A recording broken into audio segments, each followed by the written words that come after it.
त्रिभुवन विश्वविद्यालय परीक्षा नियन्त्रण कार्यालय बल्खुले विदेश सेकेन्ड इयरको रेगुलर तर्फको इक्जाम रुटिन सार्वजनिक गरेको छ।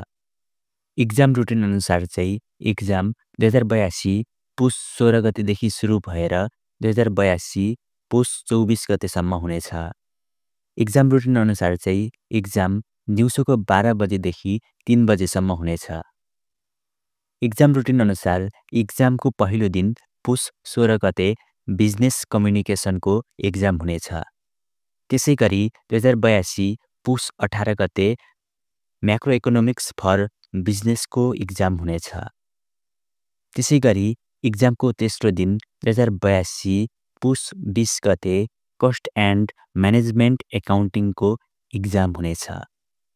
त्यसै गरी इक्जामको चौथो दिन पुस 22 गते फन्डामेन्टल्स अफ फाइनान्सको इक्जाम हुनेछ र इक्जामको अन्तिम दिन 2082 पुस 24 गते organizational behaviour and human resource म्यानेजमेन्टको इक्जाम हुनेछ।